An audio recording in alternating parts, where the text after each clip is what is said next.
Shalom Bapak Ibu Saudara sekalian, bagaimana kabar saudara? Pasti luar biasa ya. Saya berdoa, saya berharap Bapak Ibu di rumah tetap cari Tuhan. Di tengah-tengah situasi yang lagi sulit ini, dengan tidak adanya ibadah secara langsung, saudara, Bapak Ibu sekalian bisa mencari Tuhan, saat teduh baca firman Tuhan, terus tiap hari. Kuatkan hati saudara, jaga hati saudara, supaya saudara tetap kuat di dalam Tuhan. Haleluya. Nah, hari ini firman Tuhan akan berbicara tentang perspektif kehidupan. Apa itu perspektif kehidupan? Perspektif adalah cara orang melihat sesuatu atau cara pandang seseorang melihat sesuatu. Nah, saya akan baca di dalam kitab Matius pasal yang ke-6 ayat yang ke-22 sampai 23. Firman Tuhan berkata, mata adalah pelita tubuh. Jika matamu baik, teranglah seluruh tubuhmu. Jika matamu jahat, gelaplah seluruh tubuhmu. Jadi jika terang yang ada padamu gelap, betapa gelapnya kegelapan itu. Terang tubuh atau kegelapan atas tubuh itu sangat ditentukan bagaimana mata kita. Mata yang terang akan membuat tubuh kita terang, tapi mata yang gelap akan membuat tubuh kita gelap. Nah, kehidupan kita sangat ditentukan bagaimana kita melihat kehidupan. Kehidupan kita sangat ditentukan bagaimana cara kita melihat kehidupan atau perspektif kehidupan.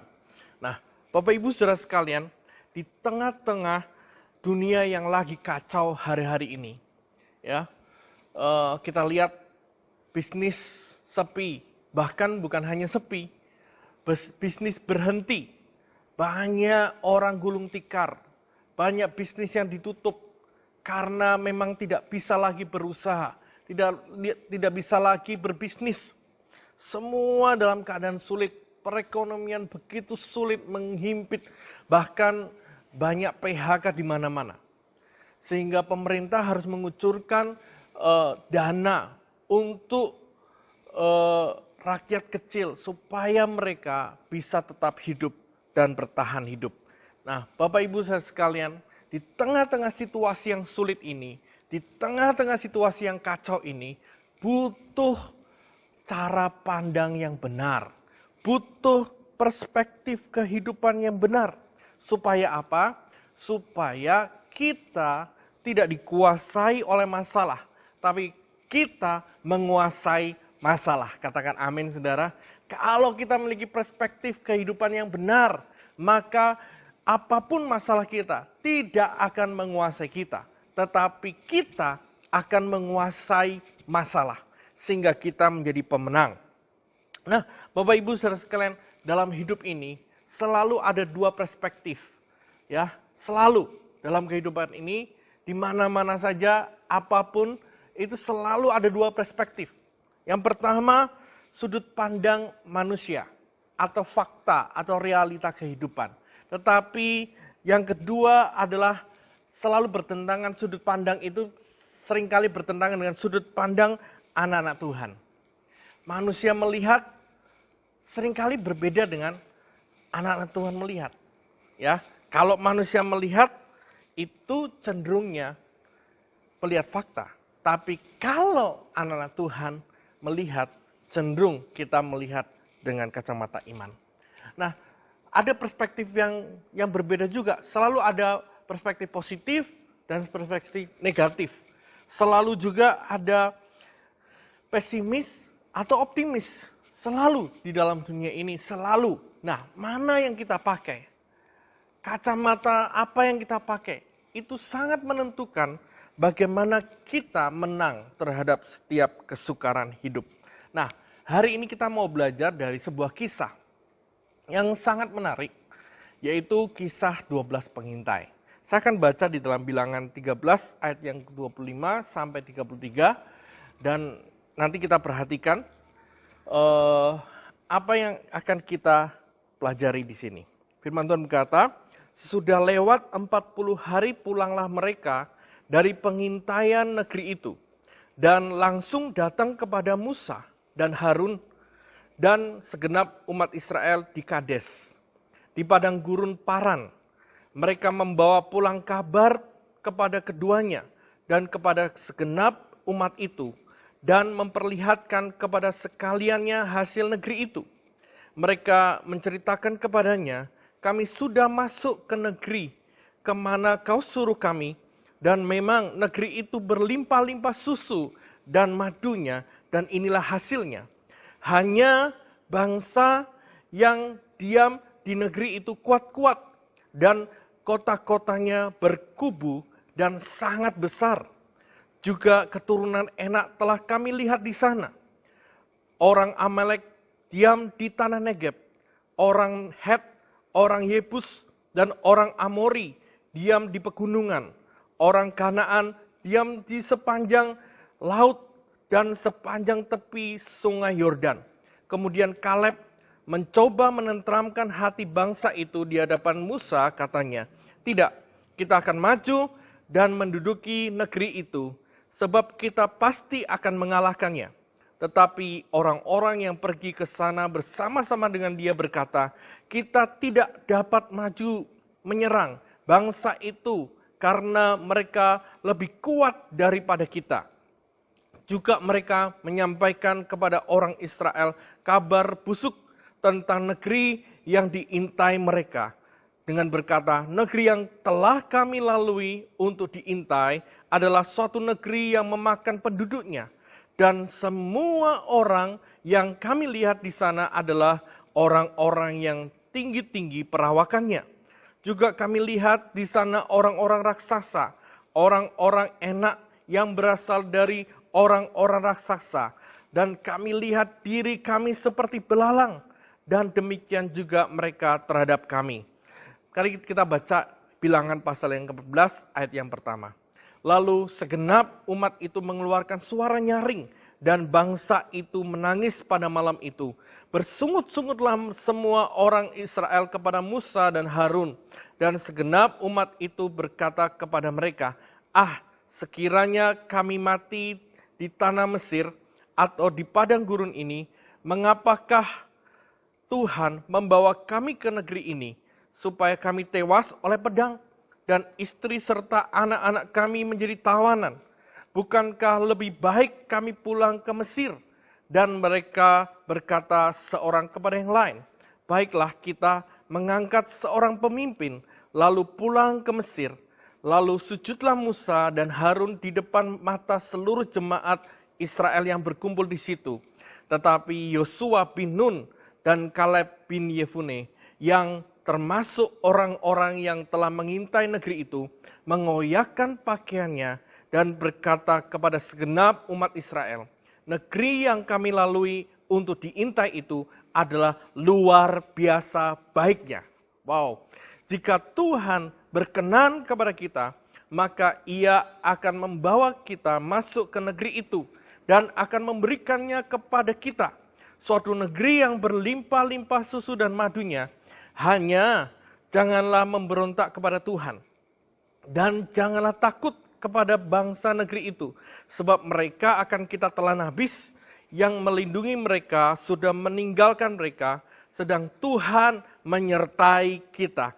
Janganlah takut kepada mereka.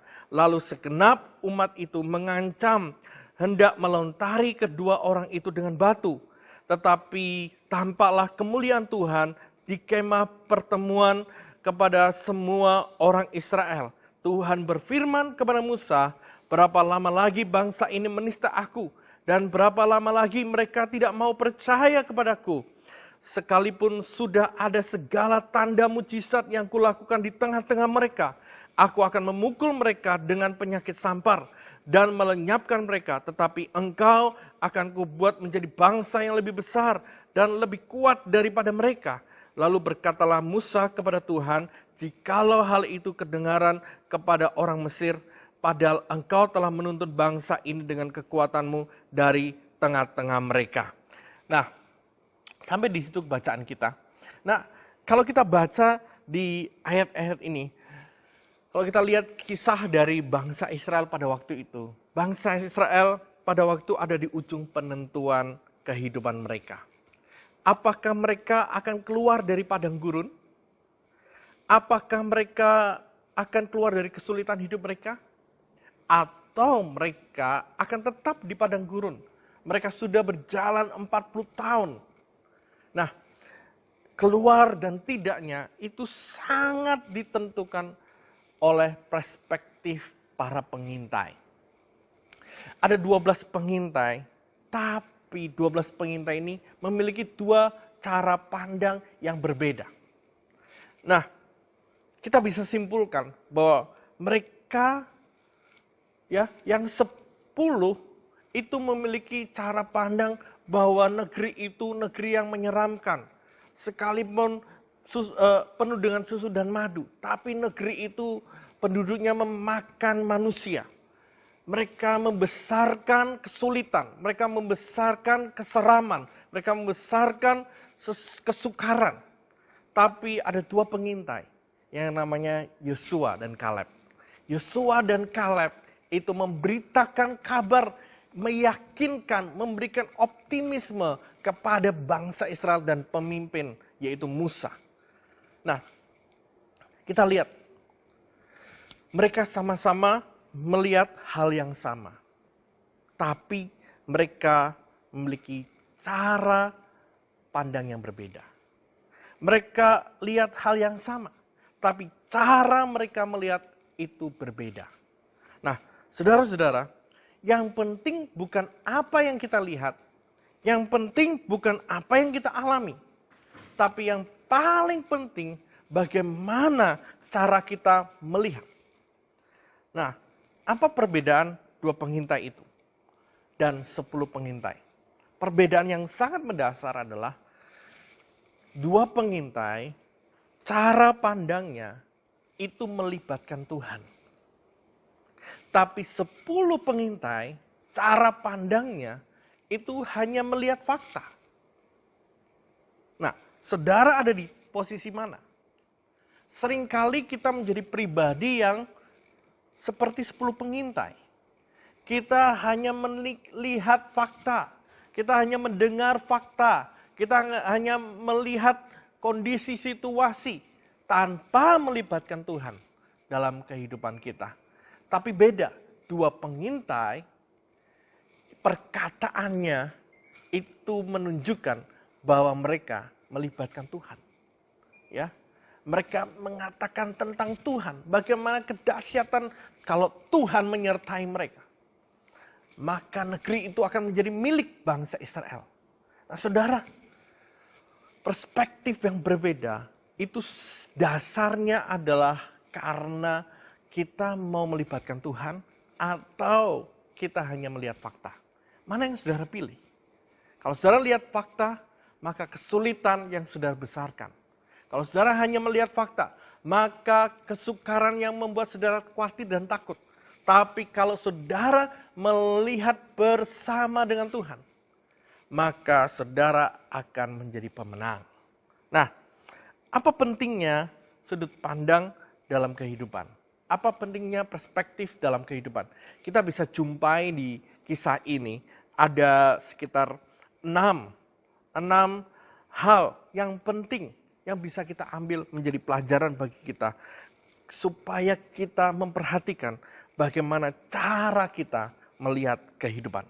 Yang pertama, perspektif atau sudut pandang menentukan sikap kita. Menentukan bagaimana sikap kita. Ya.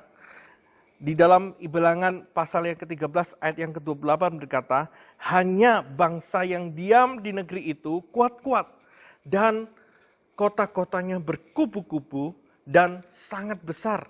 Juga keturunan enak telah kami lihat di sana. Nah, ini pernyataan daripada 10 pengintai. Mereka berkata, wah bangsa mereka kuat. Wah kotanya berkubu-kubu dengan kuat, bangsa yang sangat besar. Mereka membesarkan masalah. Sikap mereka kemudian dimanifestasikan dalam perkataan. Dalam berita yang mereka ucapkan kepada pemimpin. Yang mereka ucapkan kepada Musa. Sikap mereka, mereka tunjukkan dari ucapan mereka. Berita mereka yang disampaikan itu berbeda dengan berita yang disampaikan oleh dua pengintai. Nah, lihat, kalau kita memiliki perspektif yang berbeda, maka berita atau kata-kata yang kita sampaikan itu akan berbeda. Nah, kalau kata-kata yang kita sampaikan, kata-kata yang positif, kata-kata yang penuh iman, maka kata-kata itu akan membangun atmosfer kehidupan. Tapi kalau kata-kata itu kata-kata yang penuh dengan fakta dan ketakutan, maka yang terjadi adalah suasana atmosfer yang kita bangun dalam hidup ini adalah rasa takut, rasa khawatir, tidak ada pengharapan, adanya keputusasaan, semuanya hal negatif. Nah, saudara, karena itu perhatikan apa yang saudara pandang. Cara saudara melihat, perhatikan. Karena cara kita melihat menentukan sikap dan perkataan kita. Kalau cara, sikap, dan perkataan kita menentukan apa yang kita alami, ya, apa yang kita rasakan.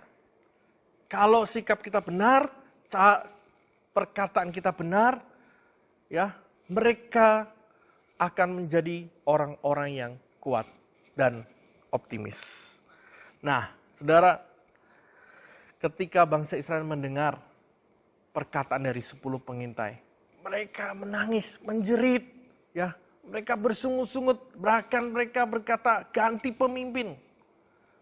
Ya, itulah kuasa dari perkataan, kuasa dari sikap kehidupan. Mari jaga apa yang kau lihat, jaga cara pandangmu. Kalau engkau bisa menjaga cara pandangmu, engkau menyelamatkan kehidupanmu. Yang kedua, perspektif atau cara pandang menentukan jalan keluar.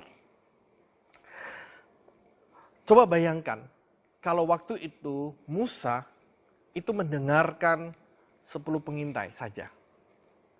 Maka saya percaya bahwa bangsa Israel akan berputar-putar terus di padang gurun. Mereka tidak keluar dari padang gurun. Tapi puji Tuhan, Musa mendengarkan Tuhan dan Musa mendengarkan Yosua dan Kaleb. Sehingga Musa memutuskan untuk tetap masuk ke negeri Kanaan itu. Dan pada akhirnya Yosua yang melanjutkannya. Nah, saudara-saudara, kalau kita bisa melihat dengan cara pandang yang benar, cara pandang yang benar menentukan apakah kita akan keluar dari masalah atau kita tetap berputar-putar dalam masalah. Cara pandang menentukan apakah kita mempunyai jalan keluar atau kita hanya berkutat-kutat di dalam masalah kita. Seringkali jangan salahkan orang lain, seringkali salahkan cara pandang kita. Kalau kita bisa melihat, ya, kehidupan ini dengan benar, maka kita bisa melewati setiap kesukaran dengan penuh kemenangan. Katakan amin, saudara. Amin. Nah, yang ketiga, perspektif menunjukkan kapasitas kehidupan kita. Nah, ayat yang ke-32 mengatakan, juga mereka menyampaikan kepada orang Israel kabar busuk tentang negeri yang diintai mereka. Dengan berkata, negeri yang telah kami lalui untuk diintai adalah suatu negeri yang memakan penduduknya. Dan semua orang-orang yang kami lihat di sana adalah orang-orang yang tinggi-tinggi perawakannya. Juga kami lihat di sana orang-orang raksasa, orang-orang enak yang berasal dari orang-orang raksasa. Dan kami lihat diri kami seperti belalang. Dan demikian juga mereka terhadap kami. Lihat, mereka melihat orang-orang di Kanaan, ya, orang-orang raksasa. Bahkan mereka berkata, mereka menilai bahwa diri mereka seperti belalang. Dan seperti itu juga orang-orang Kanaan melihat mereka. Itulah 10 pengintai. Nah, saudara-saudara, kalau kita melihat dengan cara yang salah, maka kita akan mengecilkan kemampuan kapasitas hidup kita. Ya, kapasitas menentukan kekuatan yang seperti apa yang kita punya. Coba bayangkan, kalau 10 pengintai itu suaranya kuat sekali. Maka orang-orang itu takut waktu menghadapi orang Kanaan. Orang itu khawatir sehingga mereka nggak punya kekuatan. Mereka nggak punya semangat untuk berperang. Mereka mengecilkan kapabilitas mereka atau kemampuan mereka. Perspektif kita akan mengecilkan atau membesarkan kapasitas hidup saudara atau saya. Kalau engkau ingin menang terhadap masalahmu, engkau harus memiliki cara pandang yang benar. Sehingga cara pandangmu akan membesarkan kapasitas kehidupanmu. Ya, yang keempat. Yang keempat, perspektif sangat menentukan cara kita melihat Tuhan dalam kehidupan. Wow. Bilangan pasal yang ke-14 ayat yang ke-8 berkata, jika Tuhan berkenan kepada kita, maka Ia akan melihat kita masuk ke negeri itu dan akan memberikannya kepada kita suatu negeri yang berlimpah-limpah susu dan madunya. Hanya janganlah memberontak kepada Tuhan dan janganlah takut kepada bangsa negeri itu, sebab mereka akan kita telan habis. Yang melindungi mereka sudah meninggalkan mereka. Sedang Tuhan menyertai kita, janganlah takut kepada mereka. Wow, apa yang dikatakan oleh dua pengintai? Dua pengintai itu bisa melihat Tuhan di dalam kesukaran. Tapi 10 pengintai, mereka membesarkan masalah dan mengecilkan Tuhan. Inilah perbedaannya. Kalau engkau memiliki iman, kalau engkau memiliki pengharapan, maka engkau memiliki cara pandang yang benar. Cara pandang yang benar akan membesarkan Tuhan dan mengecilkan masalah. Cara pandang yang salah membesarkan masalah dan mengecilkan Tuhan dalam kehidupanmu. Perhatikan dari cara engkau melihat. Yang kelima, perspektif menentukan apakah kita bisa melihat kesempatan dalam masalah, hikmat dalam masalah, atau masalah dalam kesempatan. Ya, kita bisa melihat kalau kita memiliki cara pandang yang salah, maka kita akan melihat ya masalah di dalam kesempatan. Tapi kalau kita memiliki cara pandang yang benar, kita bisa melihat kesempatan di dalam masalah. Hikmat di dalam masalah. Itu. Karena itu, bangsa itu berkata gini. Ayat yang ke-6 berkata. 14 ayat yang ke-6. Tetapi Yosua bin Nun dan Kaleb bin Yefune, yang termasuk orang-orang yang telah mengintai negeri itu, mengoyakkan pakaiannya dan berkata kepada segenap umat Israel, negeri yang kami lalui untuk diintai itu adalah luar biasa baiknya. Wow, luar biasa baiknya. Ini berbeda dengan pernyataan yang diucapkan oleh 10 pengintai. Saudara, kalau engkau ingin menang dalam kehidupan, engkau mesti memiliki cara pandang yang benar. Hari-hari ini hari-hari yang sulit. Kalau engkau bisa lewati, kalau engkau mau melewati hari-hari yang sulit ini dengan penuh kemenangan, miliki cara pandang yang benar. Karena perspektif iman akan melihat kesempatan dalam masalah. Tetapi perspektif fakta akan melihat masalah dalam kesempatan. Engkau bisa melihat kesempatan dalam masalah. Ya, sekalipun susah hari-hari ini, kalau engkau punya iman dan engkau punya pengharapan, engkau bisa melihat ya kesempatan. Engkau bisa melihat hikmat di tengah-tengah situasi badai apapun. Mari jaga mata kita. Jaga bagaimana cara kita melihat kehidupan. Yang terakhir, perspektif menentukan daya tahan menghadapi kesukaran. Ayat yang bilangan 14 ayat pertama berkata, lalu segenap umat itu mengeluarkan suara nyaring dan bangsa itu menangis pada malam itu. Bersungut-sungutlah semua orang Israel kepada Musa dan Harun. Dan segenap umat itu berkata kepada mereka, sekiranya kami mati di tanah Mesir atau di padang gurun ini, mengapakah Tuhan membawa kami ke negeri ini, supaya kami tewas oleh pedang, dan istri serta anak-anak kami menjadi tawanan. Bukankah lebih baik kami pulang ke Mesir? Dan mereka berkata seorang kepada yang lain, baiklah kita mengangkat seorang pemimpin, lalu pulang ke Mesir. Wah, mereka sudah ada di ujung, ya. Ada ujung. Mereka sudah melihat negeri yang dijanjikan Tuhan itu sudah dekat. Tapi karena perspektif yang salah, membuat mereka tidak tahan, tidak kuat. Baru mendengar kabar saja tidak kuat. Nah, kalau engkau memiliki perspektif yang benar, maka perspektif itu akan membuat engkau memiliki kekuatan, daya tahan untuk menghadapi kesukaran. Tapi kalau engkau perspektifnya salah, engkau nggak akan kuat menghadapi kesukaran. Hari ini, kalau engkau bisa melihat bahwa dalam kehidupan ini ada ayat berkata, Roma 8 ayat yang ke-28. Maka engkau bisa melihat segala sesuatu yang terjadi dalam hidupmu bukanlah sebuah kebetulan. Dan engkau bisa kuat menghadapi segala masalah dalam kehidupanmu. Engkau bisa tahan dalam penderitaan. Hari ini kita membutuhkan perspektif yang benar. Kita butuh melihat dari kacamata yang benar.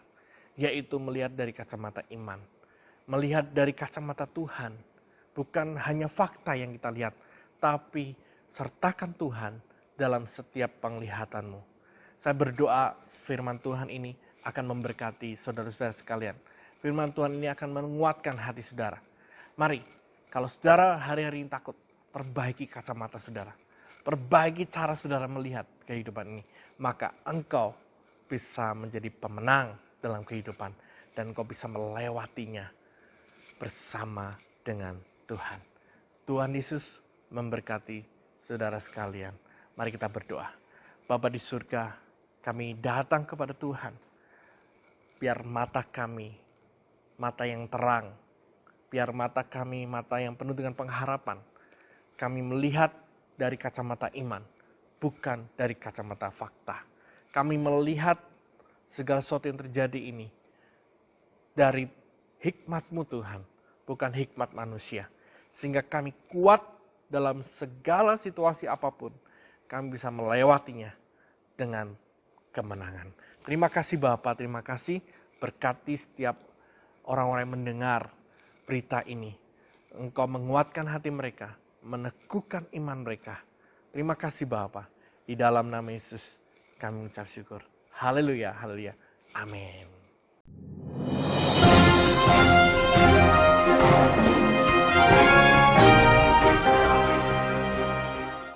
Shalom Bapak Ibu yang terkasih, kita akan menyimak beberapa info penting mengenai kegiatan ibadah gereja kita selama beberapa pekan ini. Nah Bapak Ibu, sesuai dengan ketetapan dari pemerintah, maka untuk ibadah hari Minggu tanggal 5 dan tanggal 12 April, untuk sementara ini kita masih tetap mengikuti ibadah secara online. Bapak Ibu yang terkasih, jangan lupa tetap dapatkan kebenaran firman Tuhan di rumah masing-masing supaya iman kita tetap kuat. Ya. Nah, dari pihak gereja kami tetap akan mengusahakan untuk memberikan firman Tuhan 2 kali setiap hari minggunya, sehingga Bapak Ibu sekalian tetap limpah dengan firman Tuhan meskipun melakukannya di rumah masing-masing. Nah, bagaimana dengan ibadah kematian Tuhan Yesus pada hari Jumat mendatang tanggal 10 April tahun 2020? Kita juga akan melaksanakan ibadah kematian Tuhan Yesus secara online di rumah masing-masing. Jamnya tetap sama, jam 6 pagi dan jam 5 sore. Nah, Bapak Ibu, untuk pelaksanaan perjamuan sucinya, maka roti dan anggur yang disediakan dari pihak gereja dapat Bapak Ibu peroleh di ketua-ketua komsel maupun wakil-wakilnya. Kami akan mendistribusikannya mulai tanggal 5 ini, lalu pastikan Bapak Ibu sudah mendapatkannya sebelum tanggal 10 April. Ya. Nah, bagi Bapak Ibu yang tempat tinggalnya berdekatan, silakan segera menghubungi PKS masing-masing. Kalau mungkin ada Bapak Ibu jemaat yang belum pernah mengikuti komsel selama ini, tetap masih bisa mendapatkannya di ketua-ketua komsel maupun wakil-wakil komsel yang ada. Ataupun Bapak Ibu bisa mendapatkan di kantor gereja, mulai hari ini tanggal 5 dan hari Selasa sampai hari Kamis, mulai pukul 10 pagi sampai pukul 1 siang. Sedangkan bagi jemaat yang memang bertempat tinggal sangat jauh dari gereja, mungkin kesulitan untuk ke gereja dan mendapatkan roti dan anggur, maka Bapak Ibu dipersilahkan untuk menyediakan roti tawar dan anggur sendiri. Nah, nanti pada hari Jumat tanggal 10 April 2020, ya, baik ibadah pagi jam 6 maupun ibadah sore jam 5, Bapak Ibu dipersilahkan mengikuti firman Tuhan dan dilanjutkan dengan perjamuan suci. Akan diberikan arahan dan semoga ini bisa kita ikuti dengan baik. Puji nama Tuhan. Nah, bagi Bapak Ibu jemaat yang biasanya rutin mendapatkan bingkisan dari kas sosial gereja, dapat juga diambil hari ini tanggal 5 April 2020, baik ibadah pagi pukul 6 maupun ibadah sore pukul 5 sore. Nah, selanjutnya, Bapak Ibu tetap bisa mengikuti pengumuman-pengumuman yang didapatkan dari gereja untuk keputusan ibadah maupun kegiatan gereja selanjutnya. Bagi Bapak Ibu yang akan mengikuti baptisan air, mohon maaf karena memang situasi yang belum memungkinkan, maka kami merencanakan untuk menunda baptisan air nanti pada bulan Mei 2020. Tentu saja nanti akan ada pengumuman selanjutnya tentang kapan jadwal pelajaran baptisan air akan dilaksanakan. Ya, Bapak Ibu, dari pihak gereja kami tetap berusaha untuk melayani, memberikan yang terbaik bagi seluruh jemaat yang terkasih. Mari Bapak Ibu, kita tetap semangat di dalam Tuhan, kita tetap berharap dan andalkan Tuhan, dan Bapak Ibu berdoa, satukan hati untuk kota ini, untuk bangsa ini, bahkan untuk seluruh dunia ini, supaya virus corona ini bisa segera berakhir. Kita bisa beribadah kembali bersama-sama, memuji meninggikan Tuhan bersama-sama. Puji nama Tuhan, Tuhan Yesus memberkati, sampai berjumpa kembali. Ya Bapak Ibu saudara sekalian, kita sudah dengar firman yang boleh membangun iman kita, sehingga Bapak Ibu sudah tidak takut lagi dalam menghadapi penyakit corona. Mari kita maju terus dalam Tuhan. Ya, memang belum bisa beribadah dengan baik, tapi biar kita terus maju dan terus berjuang melawan apa yang ada sekarang ini. Ya, mari kita tunduk kepala, kita masuk dalam doa. Bapa Surgawi, terima kasih Tuhan untuk pagi dan sore hari Tuhan. Kami sudah banyak mendengar firman-Mu Tuhan. Engkau sendiri yang akan menolong setiap domba-domba-Mu Tuhan.